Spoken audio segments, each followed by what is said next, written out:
ঝড়ে সমস্ত কিছু তছনছ হয়ে যাবার পর আবার নতুন করে শুরু করতে হলো। এই যে প্রাণ খোলা হাসিটা আমার দেখতে পাচ্ছ, এই হাসিটা হাসার জন্যে পাহাড় সমান টেনশন নিতে হয়েছে কাল রাত থেকে। এখানে দেখো বাজে 4:30।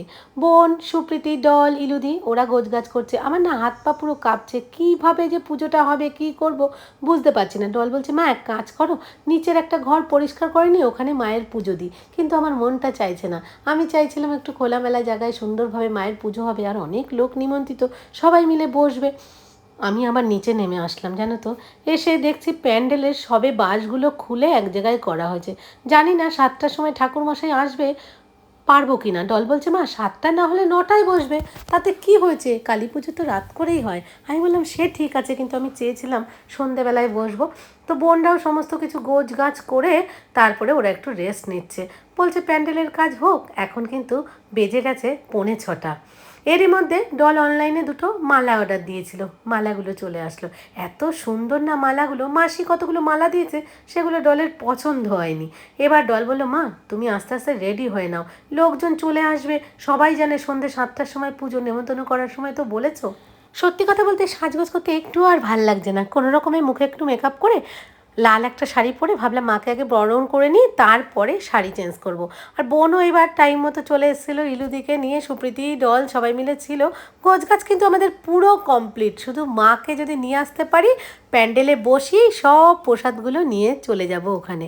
মানে সমস্ত ফল কাটা থেকে আরম্ভ করে থালা সাজানো সব কমপ্লিট হয়ে গেছে, শুধু প্যান্ডেলের অপেক্ষা। এরই মধ্যে ঐশীও চলে এসেছে, সকাল থেকে আসবে আসবে করছে, সুপ্রীতি আনেনি। আর এই হচ্ছে আমার স্কুলের বান্ধবীরা, জানো তো। এরা কিছু হাবড়ায় থাকে আর মনীষা থাকে ব্যারাকপুর। ওরা চলে এসছে। ওরা তো এসে দেখলো প্যান্ডেলের যা অবস্থা। 6:15 বেজে গেছে, ডল পুরোপুরি রেডিও হয়ে গেছে। আমি বললাম যাই নিচে গিয়ে দেখে আসি এবার কী অবস্থা। প্যান্ডেলটা যদি হয়েও যায় তাহলে প্রসাদগুলো আস্তে আস্তে করে নিতে পারবো। মাকেও কিন্তু আনতে ওরা চলে গেছে।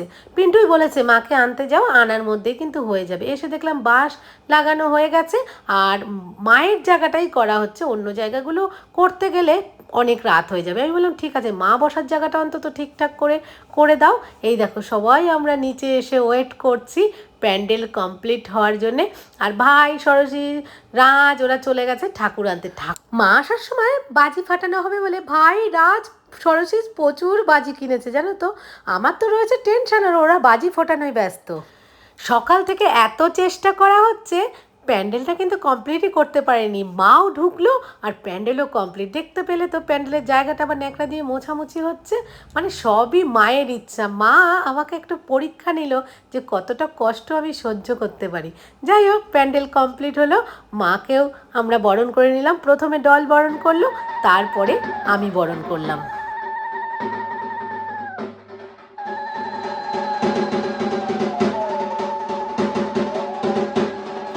মাকে বরণ করার পর কানে কানে বললাম, মা কাল রাত্রি থেকে আমাকে অনেক কষ্ট দিয়েছো, আর দিও না।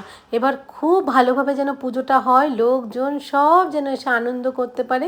ঠিকঠাক মতো পুজোটা তুমি কমপ্লিট করে দিও, এবার তোমার দায়িত্ব। আমি আর কিচ্ছু জানি না।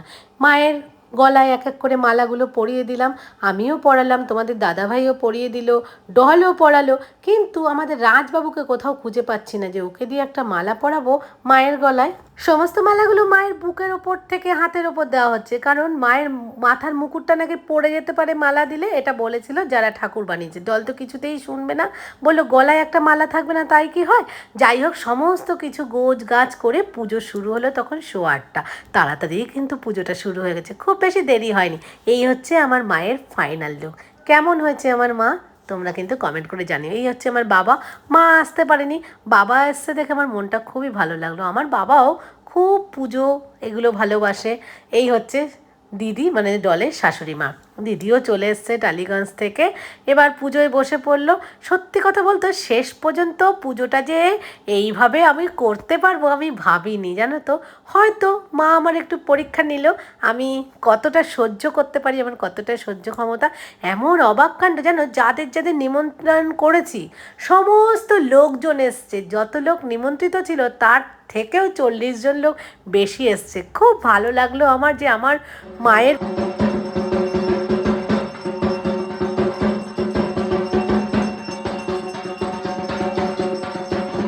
আমার মনে হয় হয় মা চেয়েছিল পুজোটা নিচেই হোক, বিশ্বকর্মা পুজো আমাদের আরও অন্য অন্য পুজো না নিচেই ওখানেই হয়, সেই জন্যে মায়েরও ইচ্ছা পুজোটা নিচে হলে সবাই খোলামেলা জায়গায় বসে পুজোটা দেখতে পাবে।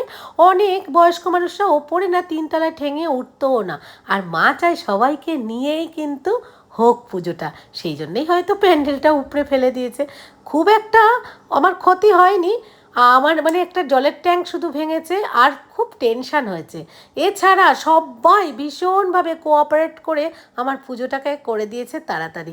বোনও চলে এসে, সুপ্রীতিও, সবাই হেল্প করেছে। কিভাবে কি ঘোরের মধ্যে দিয়ে যে সব কিছু গোছগাছ হয়ে গেল টেরই পেলাম না। তো সমস্ত লোকজনও এসছে, সবাই আনন্দ করেছে।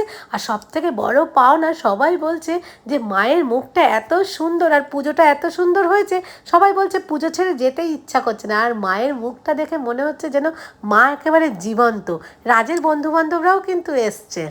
পুজো করেছে যেই ঠাকুরমশাই সুমন, ও আমার বাড়ির সমস্ত পুজোই করে, সুতরাং ও পুজো করলে আমার কোনো চিন্তাও থাকে না। ও ওর মতো খুব সুন্দরভাবে পুজো করেছে। আর 108 প্রদীপ সবাই সবার মনস্কামনা জানিয়ে জ্বালালো, আমিও জ্বালিয়েছি। আর এত সুন্দর এই 108 প্রদীপটা জ্বলছে, সবাই দেখে বলছে পুজোটা খুব ভালো হয়েছে, সেই জন্যেই বোধহয় এত সুন্দর জ্বলছে। এরই মধ্যে দেখো অর্চি বাবু মুখে আবির মেখে চলে এসছে, মানে ও রাজদাদাকে মাখিয়েছে, রাজদাদাও ওকে মাখিয়ে দিয়েছে, ওরাও খুব মজা করছে। আরও একটা জিনিস দেখবে, যজ্ঞের আগুনটা দেখো কত সুন্দর জ্বলছে, আর যজ্ঞের কলাটা এত সুন্দর ফেটেছে দেখে ঠাকুরমশাই বলছে পুজো খুব ভালো হয়েছে, এত সুন্দর যজ্ঞের কলা ফাটতে দেখা যায় না। ভোগ নিবেদনও হয়ে গেল, পাড়ার লোকজন তো সবাই এসছে চলে। এবার আমার মনে শান্তি, পুজোটা কমপ্লিট প্রায়, মানে কাল রাত থেকে যা টেনশন নিয়েছে না, এইবার একটু শান্তিতে বসে প্রাণ খোলা হাসছি। আমার বন্ধুবান্ধবরা সব এসে দূর থেকে, আর ডলের দেখো এই যে ননদ আর ননদের হাজব্যান্ড, ওরাও দূরে থাকে, চলে যাবে, খেতে বসে গেছে। তো আমি চললাম একটু ওদের বলতে ঠিকঠাক মতো খেয়ে নিতে। সবার ফটো ভিডিও ঠিকঠাক মতো তুলতে পারিনি জানো তো, এত ব্যস্ত ছিলাম। তো ওরা বললে তুই চিন্তা করিস না, আমরা ঠিকঠাক মতো খেয়ে নিচ্ছি। কি ছিল মেনুতে জানো? কড়াইশুঁটির কচুরি, চানা মশলা, ফ্রাইড রাইস, বেগুনি, আলুর দম, পনির, চাটনি, পাঁপড়, রসগোল্লা, আর ছিল পায়েস। তো রান্না বান্না কিন্তু কোথায় হচ্ছে জানো? আমাদের এই যে গাড়ির গ্যারেজটাতে। আর এই যে ক্যাটারিংটা, এটা আমি কোথা থেকে পেয়েছি? আমার বোনের বাড়ি নৈহাটির ওখানে নীল, ওদের বাড়িতে ওই নীলই করে সমস্ত কিছু। ওর রান্নাবান্না এত ভালো, আবার ওর জন্মদিনে ওই করেছিল। এই হচ্ছে নীল, ওর ব্যবহার যেমন ভালো, আর জানো তো ও যে রেট দেয় অন্য অন্য ক্যাটারিংয়ের থেকে অনেকটাই কম। রান্নাবান্না সব থেকে ভালো, ভীষণই ভালো, সবাই খেয়ে প্রশংসা করেছে, প্রচণ্ড ভালো হয়েছে। এই যে নীল ক্যাটারার, ওর নাম্বারও দিয়ে দিলাম, তোমরা কেউ চাইলে যোগাযোগ করতে পারো ওই নাম্বারে। আর আমার হাজব্যান্ডও খুব খুশি, দেখো বসে ঢাক বাজাচ্ছে। সত্যি কথা বলতে কি, আমি যা কিছুই করি ঠাকুরের যেমন কৃপা আর আমার হাজব্যান্ডেরও সাপোর্ট আছে। ওই মানুষটা আমাকে কিন্তু কোনো কাজে কখনো বাধা দেয় না, নিজেও আনন্দ করতে ভালোবাসে, আমার ছেলে মেয়েগুলোও তাই, আর লোকজন খাওয়াতেও ভালোবাসে। সবাই আসবে, আনন্দ করব। তো রাত্রেবেলায় আমরা প্রসাদ খেয়ে শুয়ে পড়েছিলাম, 2-1 যারা ছিল প্রসাদ দিয়েছি, বাকি সব প্রসাদ কিছু ফ্রিজে আর কিছু রেখে দিয়েছিলাম রাজের ঘরে। এবার ঘুম থেকে উঠে ফার্স্ট কাজ হচ্ছে সমস্ত বাসন কোসন মেজে চকচক করে গুছিয়ে ফেলতে হবে। যত তাড়াতাড়ি গোছানো হয়ে যাবে তত তাড়াতাড়ি আমার শান্তি। এই তুলি আর মাসিও চলে এসে, আমি বললাম দাঁড়াও দাঁড়াও তোমাদের প্রসাদ দিয়ে দিই, তুলি চলে যাচ্ছে শ্বশুরবাড়ির জন্য, একটু দিয়ে দেবো। আর এই যে রাজের ঘরে এসি চালানো থাকে, তো ওর মেজের উপরে সমস্ত প্রসাদগুলো রাতে রেখে দিয়েছিলাম যাতে নষ্ট না হয়। একটা প্রসাদও নষ্ট হয়নি জানো তো। বাড়ি বাড়ি সবাইকে পাড়ায় প্রসাদ দিলাম, সব জায়গায় প্রসাদ দিয়েছি, একটা প্রসাদও নষ্ট হয়নি, ভোগও নষ্ট হয়নি। খুব ভালোভাবেই শেষ পর্যন্ত কালী পুজোটা কাটলো। আজকের মতো টাটা।